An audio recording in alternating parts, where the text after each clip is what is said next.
Hello, welcome to our Wednesday comment section reading video. Lot of stuff happened last week. New client, Digimon Con. It's a huge week, so we got a lot of good comments to read. Some comments that are not so good, but we're gonna read them anyway. If you want to be in this video, leave a comment. You might get in, and of course, like and subscribe. We'll start here with Rora Noah Zoro 2708. As a newcomer, deck building is definitely my favorite aspect of this TCG. I'm really excited about the new starter decks and Cyber Sleuth, which is really cool. And then someone here commented, Mastamon support, blah, blah, blah. Okay. But anyway. If you like deck building, Digimon TCG for what it is rich when it comes to deck building. And I have to give it credit where credit is due. You can do a lot with your deck building if you choose to.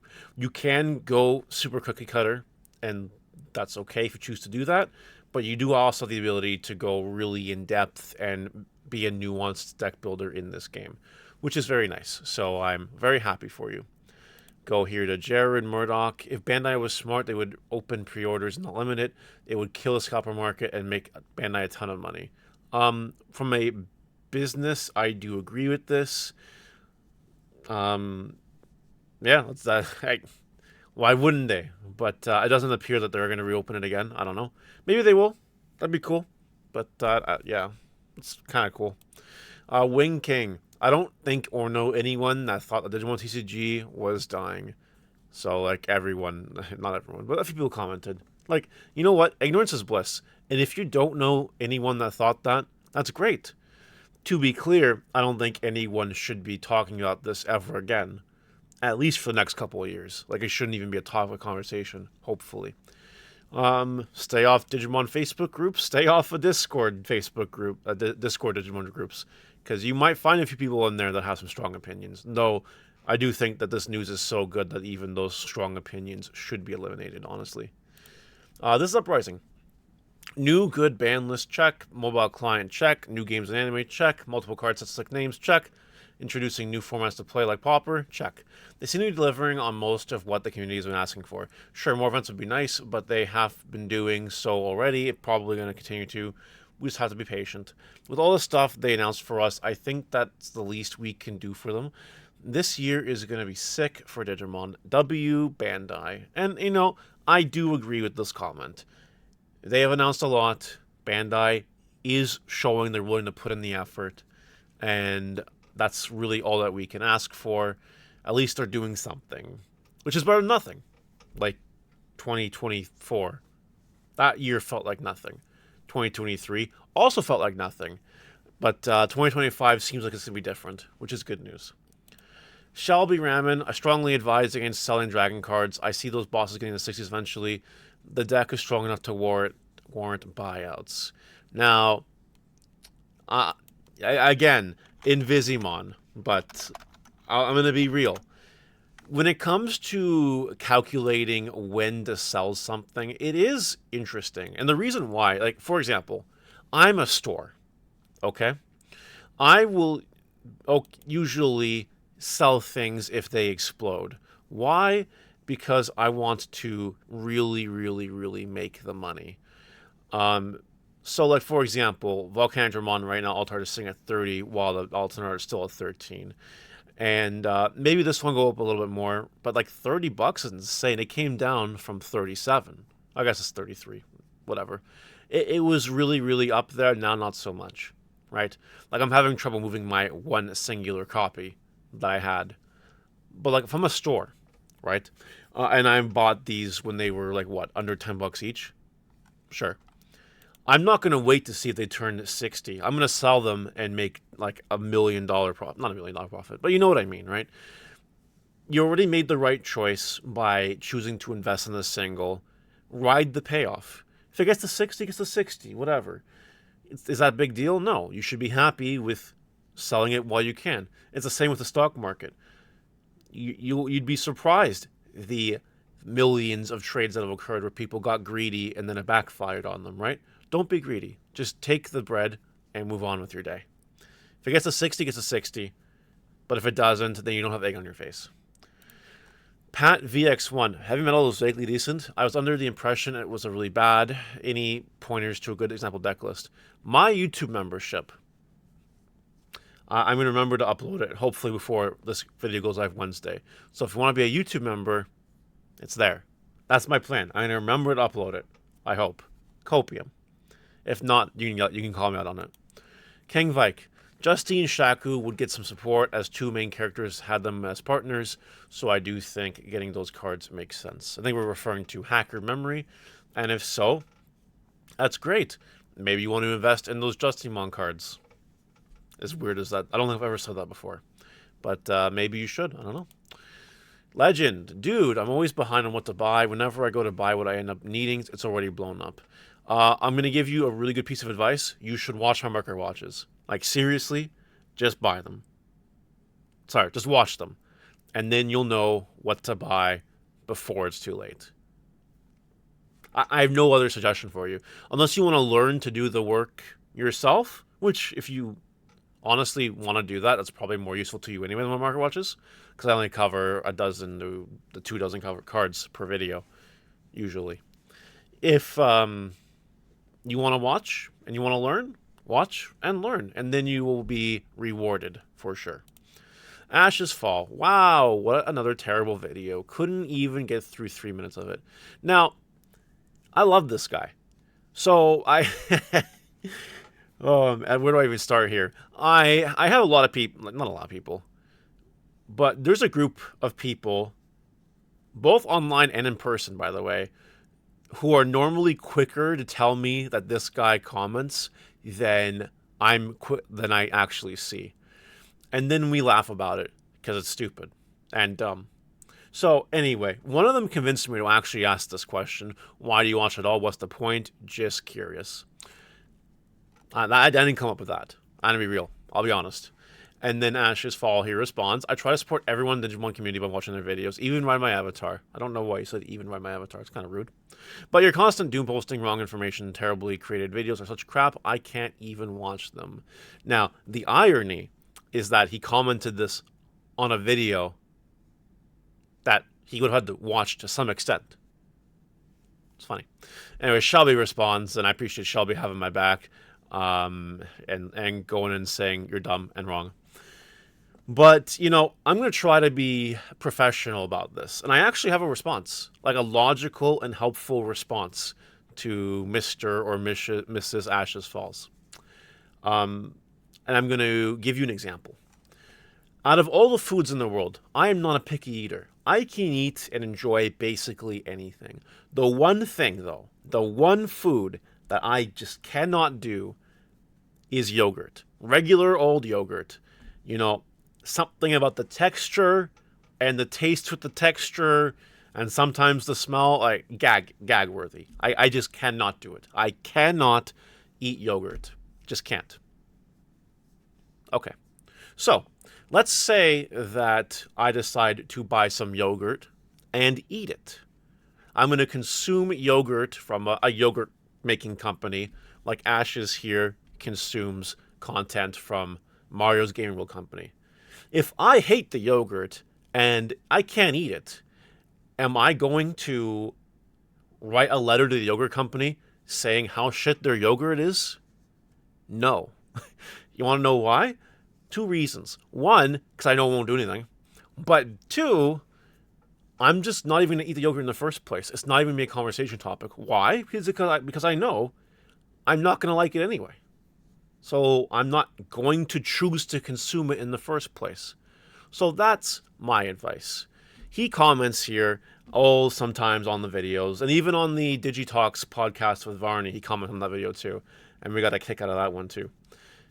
If you don't like consuming the content, don't consume the content. I don't know what else there is to say. I feel bad for this guy because we see his comments and, we just laugh about them and make fun of them because they're stupid. Because they are stupid. And this guy is clearly an outlier. Otherwise, I still wouldn't be making Digimon TCG videos. So, his comments do nothing except provide me with humor, which is great. And I enjoy it. But really, it'd be much better for him if you just don't. If don't consume the content. If you can't even watch them, which is hypocritical, by the way, because, whatever, then don't. Don't try. Save yourself the effort. Watch someone else's content. I won't get offended. I don't care. Clearly this guy cares, but if he still continues to watch them and put himself through pain, that says more about him than it says about me. I don't know. So that's my advice. That's really, honestly, 100% non-trolling my advice. But if he's going to keep going along, then we're just going to keep making fun of him, and it's going to be at least a little bit of humor. A chuckle to brighten up a sometimes dark day I'm having. Moving along, Lonnie the Waffle. I know you're talking about the new stuff, but I was just running around the market. What's your opinion on graded cards? I was surprised I saw someone with a graded Lucemon Chaos Mode alternate art, and I was like, I don't know about that price. Would anyone is it even worth it? Grading cards in Digimon is not nearly as much of a hot commodity as it is in other trading card games. I'm going to be real with you. However, if you do get a card PSA graded 10 or 9.5, well, obviously, it is going to be, worth something in the long run. I would save the grading for, like, the most exclusive cards, like lottery cards or whatever, stuff like that. I don't think there's a point otherwise in this particular trading card game. Now, if I'm wrong, and a person that grades Digimon cards regularly and sells them or whatever, if there's someone like that out there, please comment on this video so I can hear your story. And I'd love to, actually. I clicked too many times. Stygian Lion. I love how the new Digimon is basically Digi-Currency-mon. This is now entering the comment section of the online simulator / phone app, the client that Bandai has released of Digimon. Like all good things in the world, actually that's not true. Like most good things in the world, you gotta pay some money to get into it. That's just how it works. I got nothing else to say to that. That's now the world keeps spinning. Edgar Monarez. The only gripe is the animations. I'd hate for Bandai to commit resources towards updating animations every so often, along with the cards themselves. I don't want them having to update animations being one of the factors going into whether or not they continue using online client. I wouldn't mind a simple version that functions well versus having all the prettiness of animations. Hopefully, it would all just be for presentation and marketing because this looks amazing. I'm sure the animations and everything will be very nice by the time it's finished and released. I'm sure Bandai will continue to follow up on the app to make sure the animations are released. I don't see any reason why they wouldn't. I'm sure by the time the simulator comes out, all will be fine. Cool Man Sam. I was skeptical at first because of the story elements, thinking it might be a single-player game. I'm so glad that it looks like there is multiplayer because that is what the core of playing TCG is to me. Now, seeing that there looks to be both a story and multiplayer, I am beyond excited for this project. I think it has the potential to be better than other clients like Master Duel and Dragon Ball Z. Also, I like that it is coming to smartphones first. The Dragon Ball client is PC only as far as I know. So having it come to mobile first means that it'll be a lot more accessible. Huge W for the Digimon TCG community. I agree with this. It is a huge W. And I like that it has both a story mode and multiplayer aspect. Like, obviously you're doing it for the multiplayer aspect. Let's be clear. But, like, having a story mode is nice, because it will provide you some introductory into the app, how to use it, and probably make a really cool story along the way that will keep even the most skeptic of fans interested. So it's all good news. Blake Goes See. Keeping my hype very low, this looks like the old MTG video games, which have a very limited card pool and are more about a little story mode than have an actual sim. That's respectable. I respect the opinion. I'm not going to tell you where your hype should be because that's your choice. I'm hoping they have a limited card pool first instead of exploding everything in one shot, because it would just be better that way. Like, would you want to play all the cards at first? I know I wouldn't. I bet there are some people that would just rather have them all available, buy them all, whatever, have fun. But, like, for me, whatever. And it'll be interested if we have, like, maybe different formats per se. Like, maybe they change the order in which certain cards are released, creating slightly different variations on older formats. I think that would be cool. And a nice little nostalgic slash, impressionist feel towards people that played the game back in the day. So, I don't know. You do what you do with your hype, but I would be okay if we didn't get all the cards at once. Benjamin Wiseman, it looks cool. I'd rather have it funded with advertisements than having buy digital packs. I'm not buying digital cards, especially with no guarantee on their longevity. That's a fair point.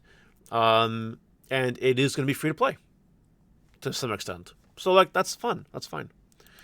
Justin, so Mario, you should collab with other Digimon TCG content creators. Maybe do a podcast with Digimon TCG creator guests. I will tell you that I'm getting back into the collabing space when it comes to people that play Digimon. I already have another collab planned, and if I do if I do the podcast on this channel, the 5-day podcast or whatever, there will be guests. Absolutely. That being said, if any Digimon creator listens to this part of the video and wants to do something, you let me know. I'm open for pretty much everyone. I don't think there's actually anyone that I would say no to. Nothing that comes to mind. So yeah, we should do it up. Quartzman, I see the potential with the Adventure Hero cards, but I'm much more interested in the new Link mechanics / Digimon. People will be less familiar with Link monsters, and it will be a good surprise deck that's some will not have a good grasp of playing against. I like this comment a lot, because it's true. If you're playing at a competitive level, you should definitely know what the Link cards do, how to play against them, and how to play them. You should just do that. It should be part of your testing circle, for sure.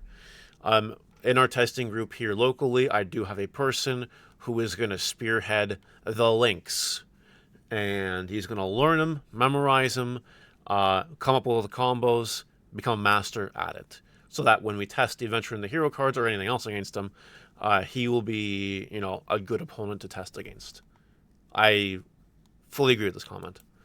Captain Gamer, Analog Youth is a Needle Fiber or Digimon. Just keep hitting around the problem card. It'll surely go away and not be a problem again. I like the Yu-Gi-Oh reference because I like Needle Fiber, but they did eventually hit Needle Fiber, so I don't know. Seems alright. Analog Youth is fine.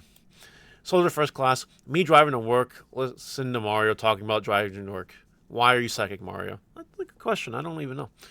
And then other people were like, this was me putting the video on before I took the shower and just not thinking the same thing.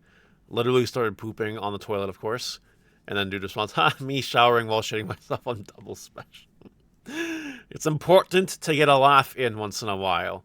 But yes, my videos are intended for any medium. And I've been really working on that because I want the podcast to happen, right? So, like, it's got to be audible, and you got to be able to listen to it anywhere.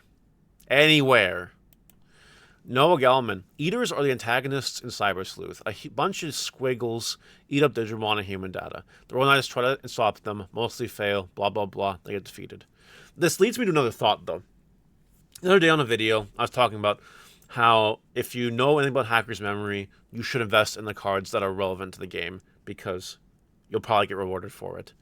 Whatever ends up beating the Eaters in Hacker's Memory, I have no idea. You should invest in some of those cards too, because obviously it's going to get support as well. So just food for thought there.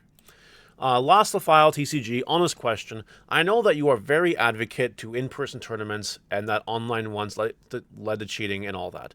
If we had an official simulator, what would you think of doing regionals and Ultimate Cups using the official simulator? I think that's a fantastic idea. I'd be surprised if Bandai doesn't implement that. It seems like every major company with their app, and I don't know about Fusion World, I'm sorry, someone tell me in the comments. Master Duel does it, separate tournaments and YCSs and whatever. Pokemon does it. Magic does it. I don't see any reason why they shouldn't, to be honest. And what's really cool is that, again, the problem with the webcams is that, you could be having cards on your desk. You could put your hand slightly off screen or whatever. That shit doesn't exist on an online client, which is wonderful. I will tell you that I am planning on restarting my online tournaments when this comes out. assuming there's a way to play whoever you want, right? I'll do it. They'll probably be free to start. I'll have a prize pool that'll last me about a couple months, probably like $2,000. I'll just give away. Basically, it's going to be a good time. I don't know what it's going to look like yet, but I am planning on doing something very special for it. So look forward to that, I guess. Two more comments. Vindy's Warts. Enjoying the Omnimon stocks. Managed to pick up an alt art on the extra 50, and I'm glad it's increasing in value. I'm glad for you. It is a very cool thing. And again, market watches, my Omnimon tradition. Salute. And lastly, get ready for the Royal Knight Imperial Purple Red format. Those decks will be good. Absolutely, they will be. It's not just those decks, though. But if you want to safe bet this format, play one of those decks. And that'll do for today, everybody. Let me know what you think in the comment section below. I'll see you later. Bye!